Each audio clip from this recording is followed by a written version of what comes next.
kita ngaji lagi, dan kita akan mulai mengaji dan menelaah surat yang kedua. Kita sudah hatam tafsiran surat Al-Fatihah, dan kita sekarang masuk ke surat yang kedua, yakni suratul Baqarah. Baqarah itu nama surat kedua dalam Al-Quran yang artinya sapi betina.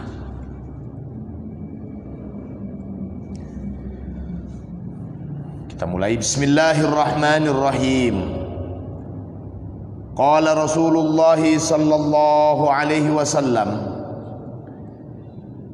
Iqra'u az-Zahrawaini al-Baqarata wa surata Ali Imran. Az-Zahrawain. Jadi Rasulullah menyebut surat Al-Baqarah dan surat Ali Imran itu dengan sebutan Zahrawani. Zahrul, maksudnya di sini dua surat yang bercahaya. Rasulullah bersabda, Iqra'u az-Zahrawain, bacalah dua surat yang bercahaya, Al-Baqarata wa surata Ali Imran. Yang pertama surat Al-Baqarah dan yang kedua surat Ali Imran. Fa innahuma ta'tiyani yaumal qiyamati ka'annahuma ghamamatani. Fa innahuma, karena sesungguhnya dua surat tadi, yakni Baqarah dan Ali Imran, ta'tiyani yaumal qiyamah, keduanya itu akan datang ketika hari kiamat nanti, ka'annahuma ghamamatani, datang seperti halnya dua awan, au ka'annahuma ghayayatani, atau seperti halnya dua surat itu ghayayatan, seperti dua naungan. Ketika hari kiamat di mana orang-orang banyak kepanasan, nah bagi yang suka membaca surat Al-Baqarah dan surat Ali Imran, dua surat ini akan datang seperti awan yang menaungi. Begitu maksudnya. Au ka'annahuma firqani min tayri sawaf, atau kedua surat ini datang seperti halnya dua kelompok. Jadi ada dua kelompok burung sawaf. Jadi kelompok burung yang berbulu. Artinya kalau menaungi, sama-sama menaungin. Tuhajani an ashabihima, dua kelompok gerombolan burung-burung dengan bulunya, tuhajani an ashabihima, yang menaungi orang yang suka membaca surat Al-Baqarah dan surat Ali Imran.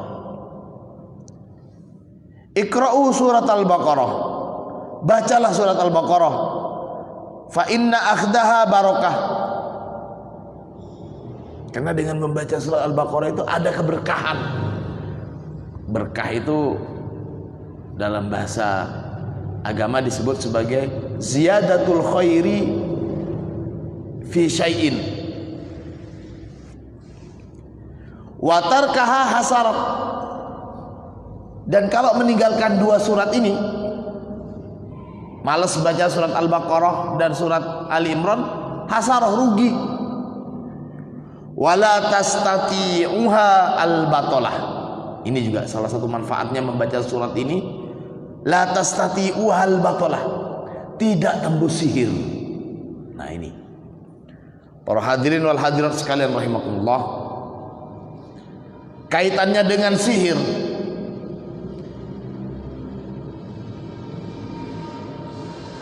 Banyak di kalangan umat Islam, kalangan awam, itu yang justru perlu memperkokoh ketauhidannya berkaitan dengan hal-hal sihir. Maksudnya apa? Kalau si tukang sihir itu yakin sekali dengan bacaannya, si tukang sihir yakin sekali dengan bacaannya, tentunya tukang sihir ini bantuannya setan. dia sangat yakin sekali dengan bacaannya. Seharusnya kita yang dikasih tahu Nabi Muhammad, yang langsung dari Allah, dan tempat naungan kita tempat munajat kita adalah Allah, kita wajibnya lebih yakin dibanding tukang sihir. Kalau tukang sihir saja yakin sekali dengan bacaannya, apalagi kita dengan membaca contohnya seperti ini. Baca surat Al-Baqarah dan surat Ali Imran. Ini Rasulullah sendiri yang menegaskan, orang yang baca ini selain nanti ketika hari kiamat akan mendapatkan lindungan, naungan, tapi untuk di dunia sihir tidak mempan. Dan kita pertama-tama kita wajib yakin. Sekali lagi, kalau tukang sihir saja yakin sekali, padahal mereka dibantu setan, apalagi orang yang meyakini ini membaca Baqarah ini dari Rasulullah dan bantuan langsung dari Allah Subhanahu wa ta'ala. Niku itu kuncinya. Wa qala Rasulullah sallallahu alaihi wasallam, masih berkaitan dengan surat Al-Baqarah, dan Rasulullah sallallahu alaihi wasallam bersabda, likulli syai'in sanamun, dalam bagi setiap sesuatu itu sanamun, ada punuk atau pundak. Segala sesuatu itu ada punuknya. Wa inna sanamal Qur'ani suratul Baqarah, dan punuk atau pundaknya Al-Quran itu adalah surat Baqarah. Jadi termasuk penyanggahnya Al-Quran itu adalah surat Al-Baqarah.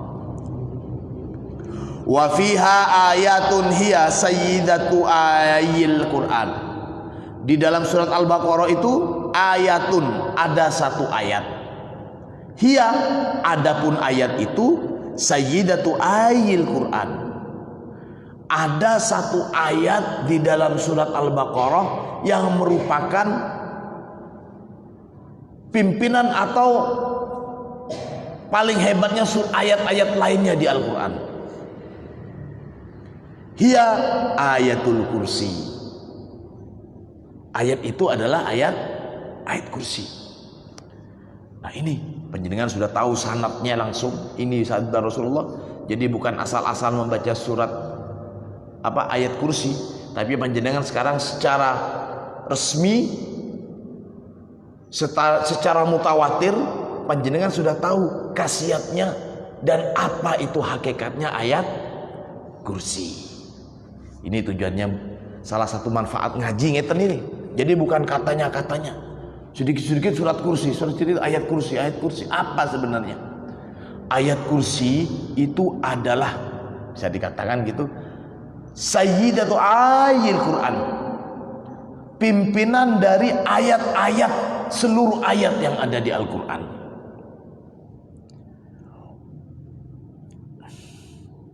Itu. Wa qala Rasulullah sallallahu alaihi wasallam, dan Rasulullah sallallahu alaihi wasallam juga bersabda, Inna Allah tabaraka wa ta'ala kataba kitaban qabla ay yakhluqa samawati wal arda bi alfi amin.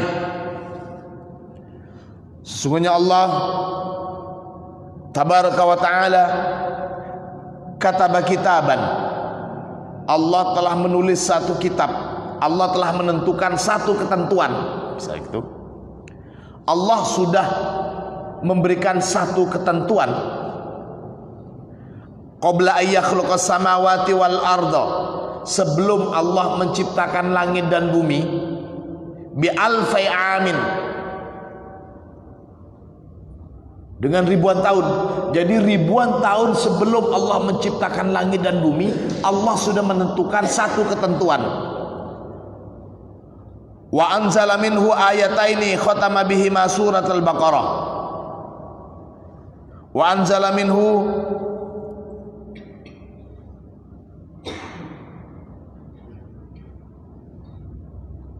Dan Allah menurunkan minhu dari kitab tersebut ayataini, menurunkan 2 ayat. Khatama bihima surat al-Baqarah, 2 ayat di mana ayat tersebut menjadi penutup atau 2 ayat penutup surat Al-Baqarah. Wala taqra'ani fi darin fayaqra'uha syaitanu salasa layalin. Wala yaqra'ani fi darin, dan tidaklah, wala tuqra'ani, dan tidaklah 2 ayat tersebut dibaca fi darin, dalam satu rumah. Fayaqrabuha syaitanu salasa layalin, kecuali setan tidak mau mendekati rumah tersebut 3 hari. Jadi 2 surat terakhir surat Al-Baqarah, sebagaimana yang kita baca ketika tahlilan. Mana itu ayatnya? 2 terakhir surat Al-Baqarah.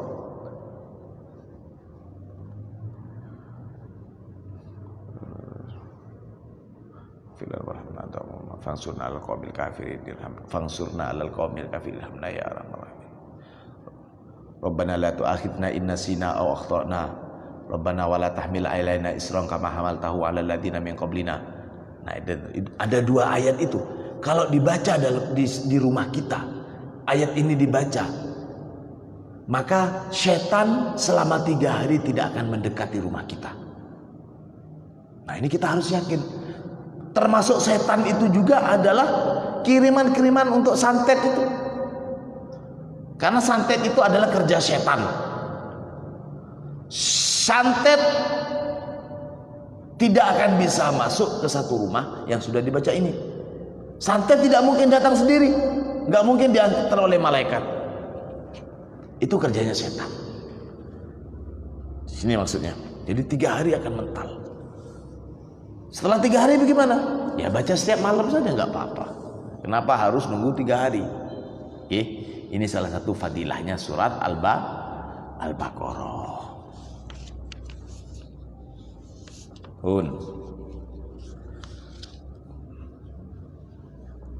Kita masuk ayat pertama surat Al-Baqarah.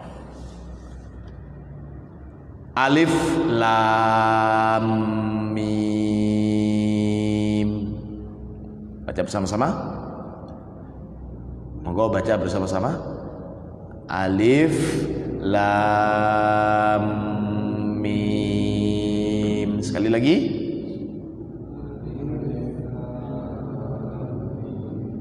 Nah, itu ayat pertama surat Al-Baqarah. Alif Lam Mim. Asma'u hurufin. Faman qala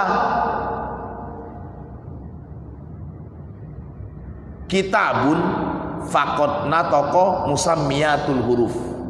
Jadi ada asmaul huruf, ada musammiyatul huruf. Asmaul huruf ini contohnya seperti ini. B, U, K, A itu asmaul huruf. Kalau bacanya B, U, K, U itu asmaul huruf. Kalau musammiyatul huruf bukan B, U, K, U tapi buku. Nah, itu musammiyatul huruf. Pokoknya kaf, ta, alif, ba itu asmaul huruf. Kalau dibaca kitabun itu musammiyatul huruf. Wa yustaraku fi dzalikal qari wal ummi. Wa yastariku fi dzalikal qari wal ummi. Dan bisa membaca dalam hal ini al-qari orang yang bisa baca, wal ummi ataupun yang enggak bisa baca. Meniru melafadzkan bisa. Amma irja'u hadhil huruf ila asma'iha. Adapun jika dikembalikannya huruf-huruf tersebut ila asma'iha pada asma'nya, fala yastati'u dzalika illa al-qari'ul 'alimu bil qiraah. Maka tidak mungkin bisa membacanya kecuali orang yang memang bisa membaca, yang alim dalam membaca. Rasulullah sallallahu alaihi wasallam ahyanan yaqra'u musammiyati hurufin. Jadi dalam permulaan ayat-ayat itu satu ketika Rasulullah membaca musammiyatil huruf seperti alif, al-alifu wal lam wal mim. Fayaqulu, tulisannya sama, alif, lam, mim. Satu waktu Rasulullah bilang alam. Nah, itu alif, lam, mim. Alam taro kaifa fa'ala rabbuka bi ashabil fil. Wa taratan yaqra'u asma'a hurufin. Namun pada satu waktu juga Rasulullah membaca asma, bukan musammiyatnya tapi asmaul huruf. Umpamanya al-alif wal lam wal mim, maka membaca alif lam mim. Para bapak, para ibu sekalian rahimakumullah, ini penting untuk kita ketahui kapan dibaca alam, kapan dibaca alif lam mim. Bukan ada tandanya, Gus, ada. Oh iya, sekarang ada tandanya. Tapi dulu belum ada titik, belum ada harokat. Jadi betul-betul sahabat itu meniru apa yang disampaikan oleh Rasulullah, alif lam mim atau alam. Itu dulu ketika awal-awal atau masa turunnya Al-Quran, tulisan Arab itu masih belum ada titiknya, masih belum harokatnya, masih belum ada harokatnya. Jadi ada untuk bisa membedakan mana ba, mana ta, mana sa, itu tidak lain adalah hasil kreasi para tabi'in dan para tabi'in. Untuk yang menentukan mana titik, oh ini ba, ini ta, ini sa, ini kasroh, ini dhammah, ini fathah, itu belum ada zamannya Rasulullah. Jadi kalau mau dikatakan ini adalah tidak ada di zaman Rasulullah, itu bid'ah.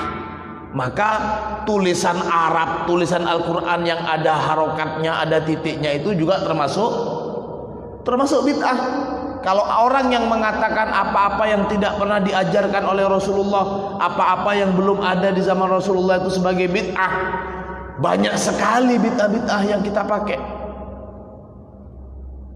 Kita mengetahui ba, ta, sa, itu tidak lain adalah hasil dalam tanda kutip bid'ah. Di zaman Rasulullah nggak ada. Bapak ilmu nahwu pertama, yakni Abul Aswad Ad-Du'ali, itu hidup di zaman kekhalifahan Sayyidina Ali bin Abi Thalib. Jadi sudah bukan Rasulullah lagi, sudah di khalifah yang keempat. Gak ada di masa Rasulullah. Maka jangan kita percaya sama slogan-slogan yang mengatakan, wis gak usah kiai-kiaian, gak usah gak usah kitab-kitaban, gak usah madhab-madhaban, pokoknya kembali kepada Al-Quran dan hadis saja. Ya kok gimana mau kembali sama Al-Quran sama hadis? Ternyata setelah dicek Al-Quran sama hadis itu yang dilihat adalah terjemahannya. Kalau mau kembali kepada Al-Quran dan hadis saja, tidak mau ikut ulama-ulama, tidak mau pakai madhab-madhaban, ya harusnya jangan baca Al-Quran yang sudah ada harokatnya dong. Dia baca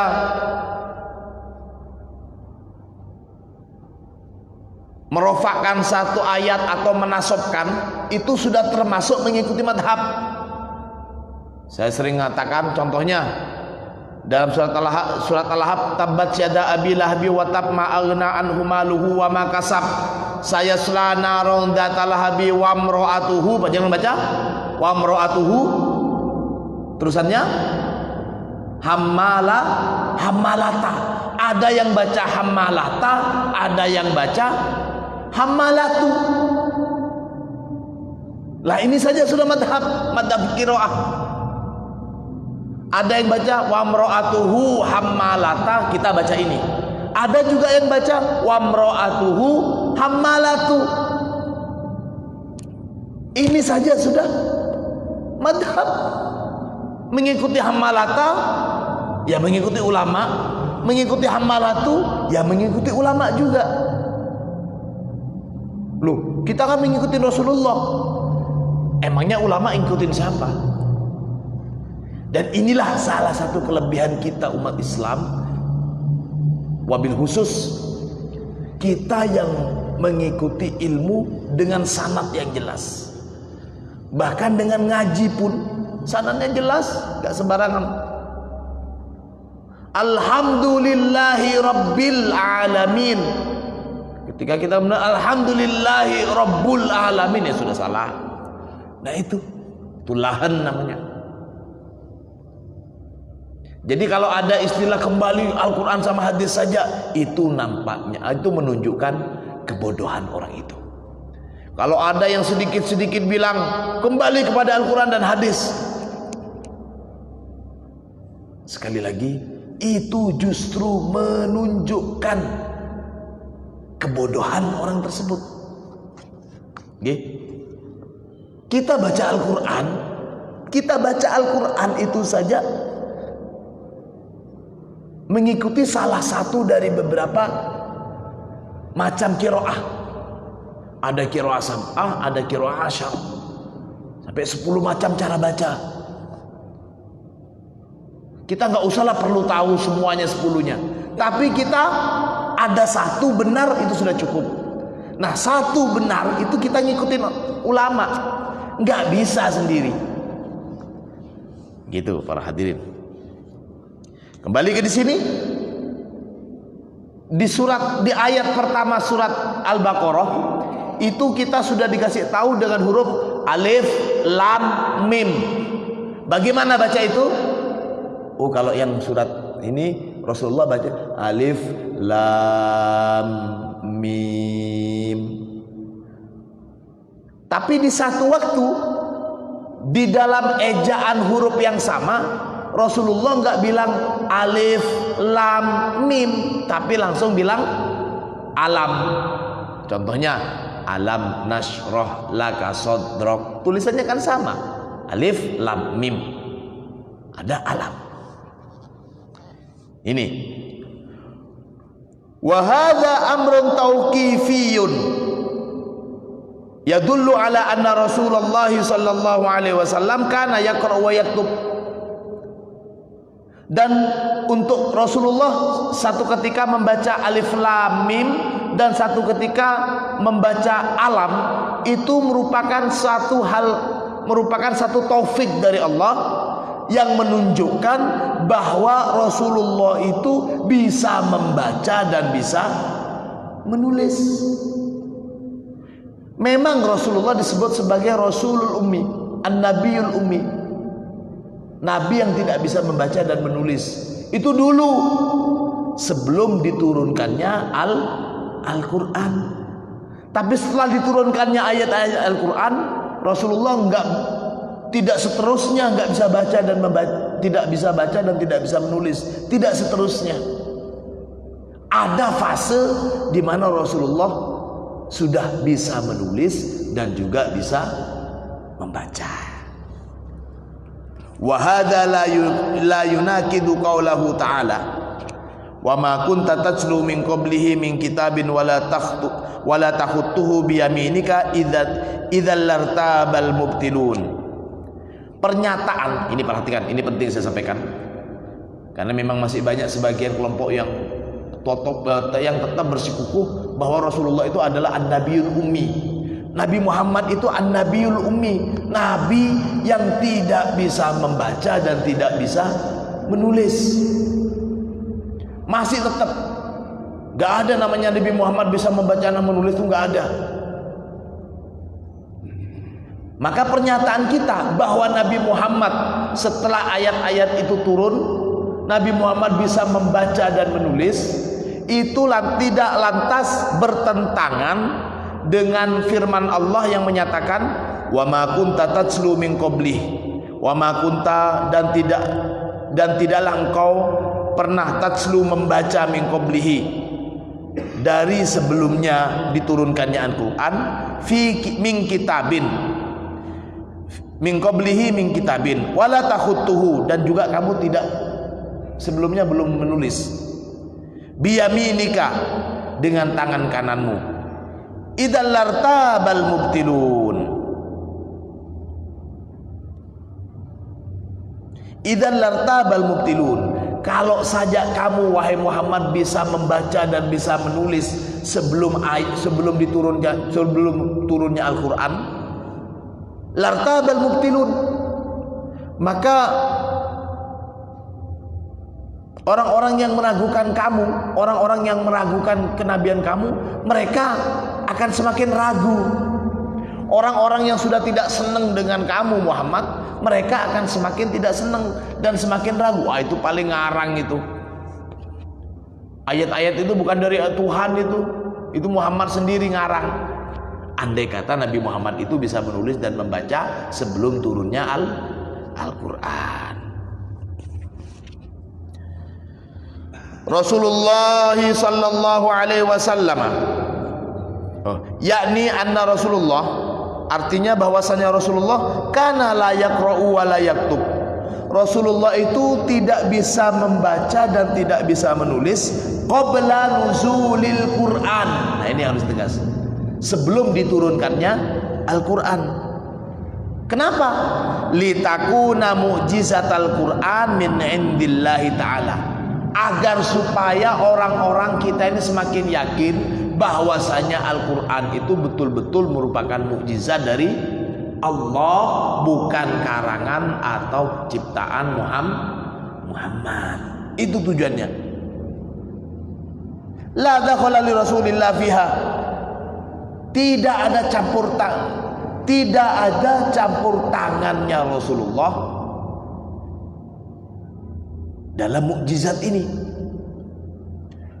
Wa illatu dzalika kama qala ta'ala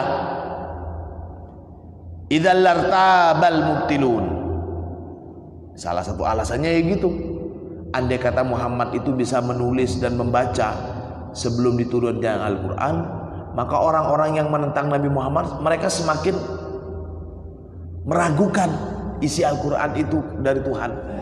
Mereka akan meragukan kalau Al-Quran itu dari Allah, disangkanya sebagai ciptaan atau karangan Muhammad sallallahu alaihi wasallam. Itu. Summa ba'da tahakkukil mu'jizah, dan setelah ditegaskannya bahwa Al-Quran itu merupakan mukjizat dari Allah untuk Nabi Muhammad, allamahullahu ta'ala al-qira'ata wal kitabah, maka Allah secara langsung mengajarkan Nabi Muhammad al-qira'ata wal kitabah, mengajarkan Nabi Muhammad membaca dan menulis. Allah langsung yang mengajarkan Nabi Muhammad. Mukjizat dan ukhra, sebagai mukjizat yang lain. Kalau yang lainnya untuk bisa membaca dan menulis perlu diajarin orang lain, Nabi Muhammad tidak ada yang ngajarin. Tidak ada yang ngajarin Nabi Muhammad. Nabi Muhammad bisa membaca dan menulis itu langsung dari Allah sebagai mukjizat yang lain juga. Gitu maksudnya.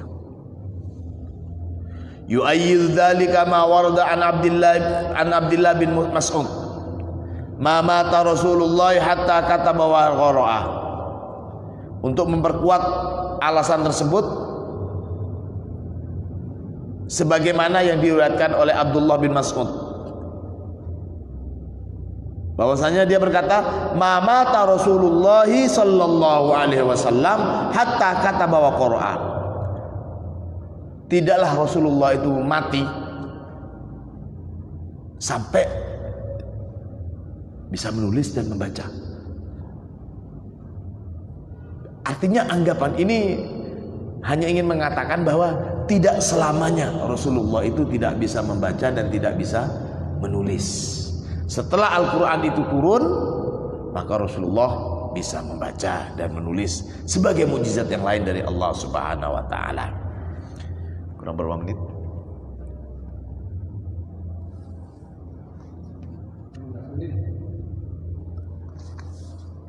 Berapa? Oh, saya terusin. Wa fi sulhil Hudaybiyah. Nah, ini contoh di perang Hudaybiyah.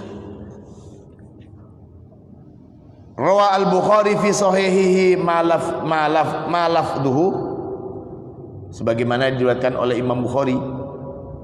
Fa akhadha Rasulullah al-kitaba fakataba hadza ma qada alaihi Muhammad bin Abdullah.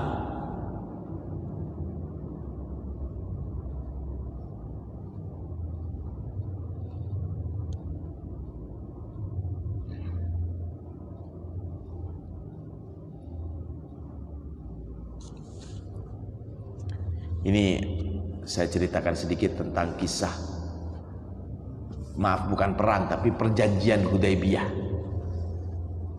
Ini perjanjian yang sangat terkenal dan menunjukkan perjanjian ini merupakan satu perjanjian di mana Rasulullah banyak ngalah. Rasulullah banyak ngalah ke orang-orang kafir di Mekah. Anil Barra bin Azib, dari sahabat Barra bin Azib radhiyallahu an qala, dia berkata, i'tamaron nabiyyu sallallahu alaihi wasallam, suatu ketika Rasulullah berangkat umrah fi dzil qa'dah, di bulan Dzulqa'dah. Fa aba ahlu Makkah ayyad'uhu yadkhulu Makkah hatta qadahum ala ayyukima biha salasata ayyam. Dari Madinah pada bulan Dzulqa'dah Rasulullah datang ke Mekah untuk melaksanakan umroh. Di Hudaybiyah sebelum masuk Mekah, jadi salah satu tempat jamaah kalau umroh itu salah satunya selain di Tanaim, di Ji'ronah, atau yang dari Madinah di Bir Ali, ada juga di Hudaybiyah. Itu tempatnya mengambil mikot. Di sini mendengar Rasulullah akan masuk ke Mekah untuk melakukan umroh, orang-orang kafir Quraisy nyegat. Jadi sama dengan umpamanya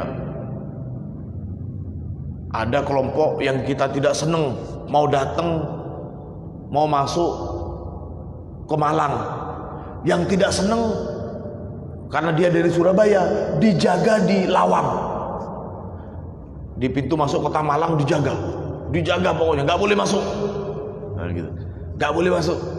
Kalau saya contohkan seperti itu di Hudaybiyah.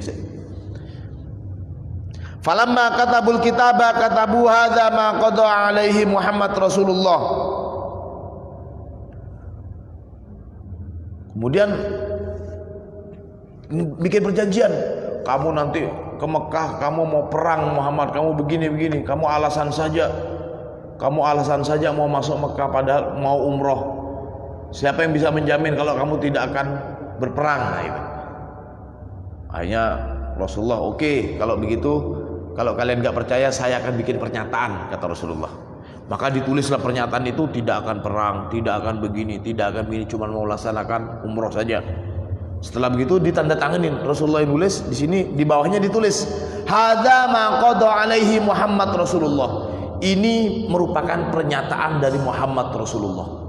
Jadi sama dengan kita umpamanya takmir Ali Mahfud, yang mengetahui ketua takmir Masjid Muttaqin Ali Mahfud, sama dengan surat Rasulullah yang menyatakan Muhammad Rasulullah.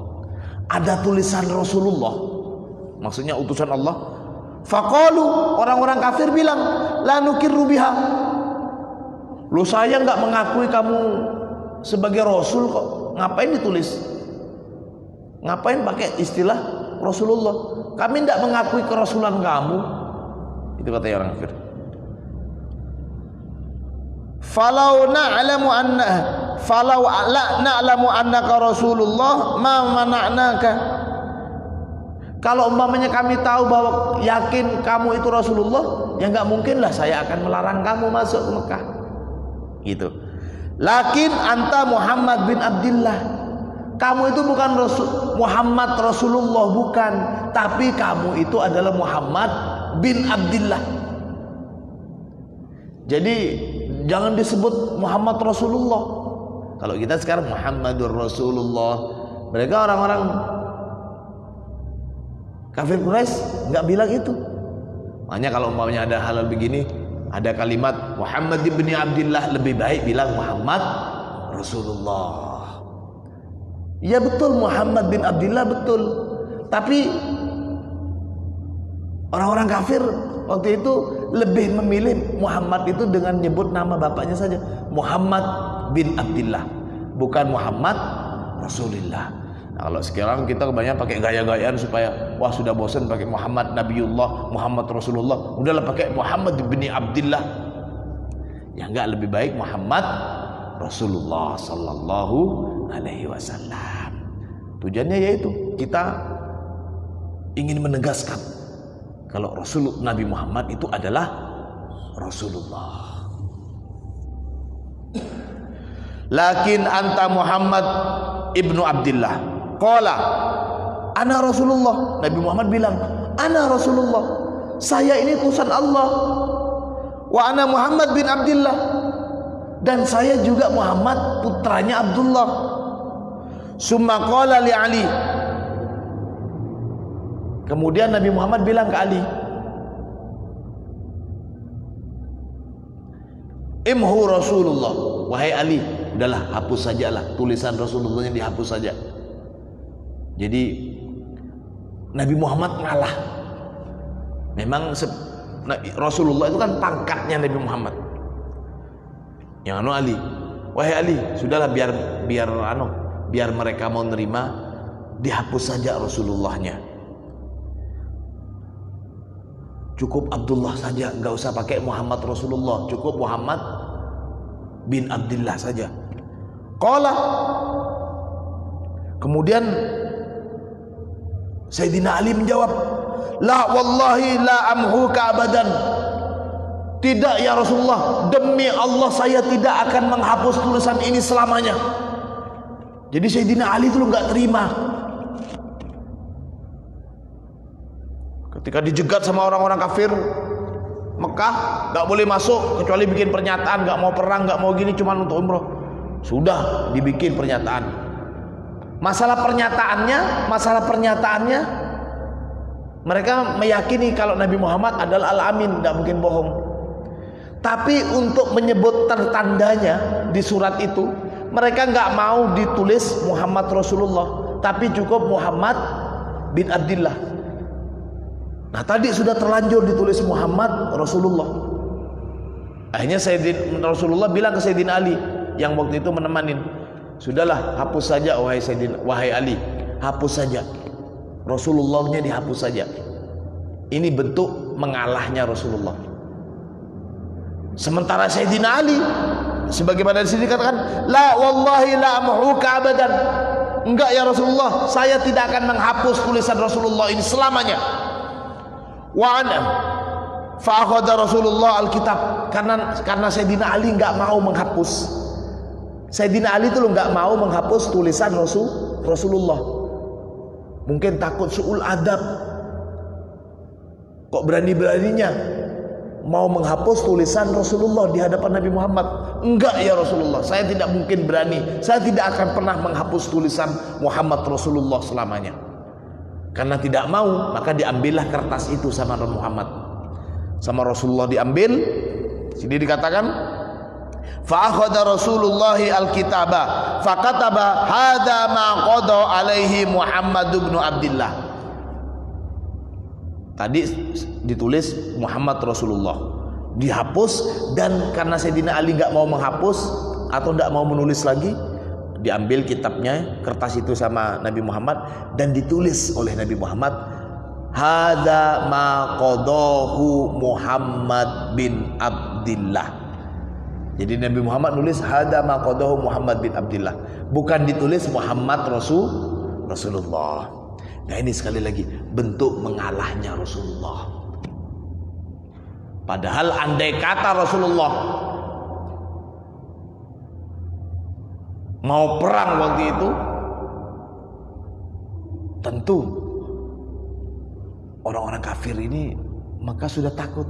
Makanya mereka jauh-jauh didatengin di sana. Di Hudaybiyahnya di stop.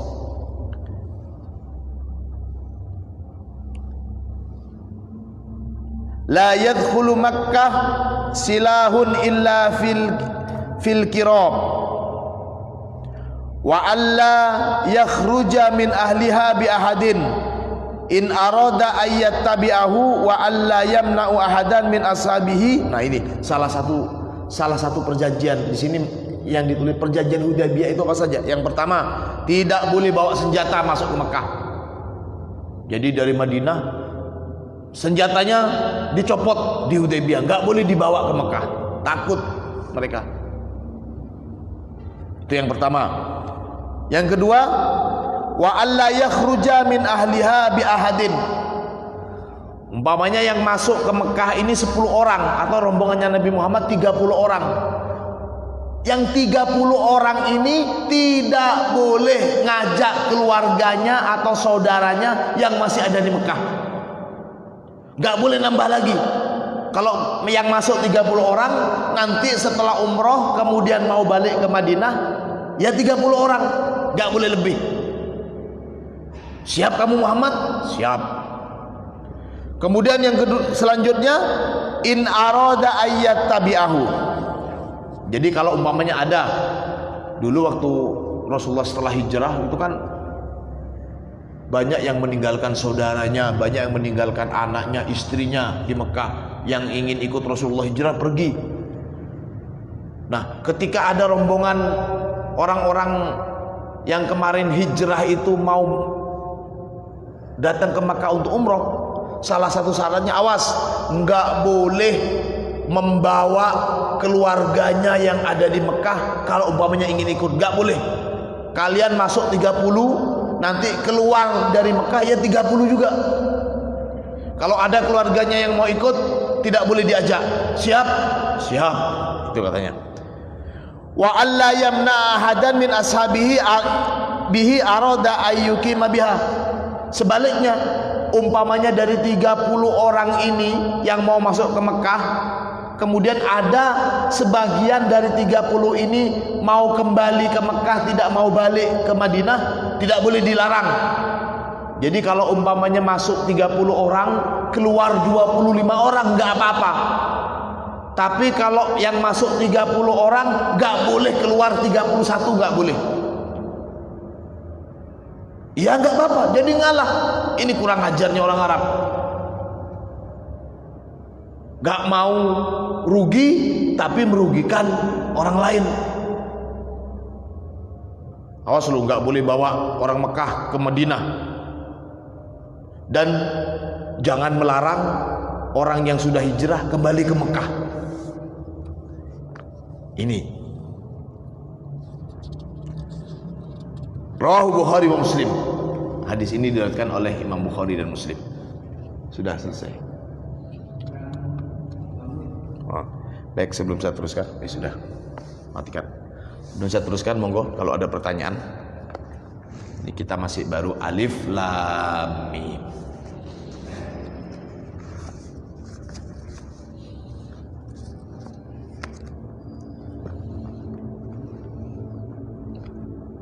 Sudah. Kalau sudah nggak ada pertanyaan, kita akhiri. Mudah-mudahan ilmu yang kita pelajari bermanfaat. Mudah-mudahan kita bisa semakin memahami, membaca, dan bisa mengamalkan Al-Quran. Al-Fatihah. Alhamdulillah. Ya, karena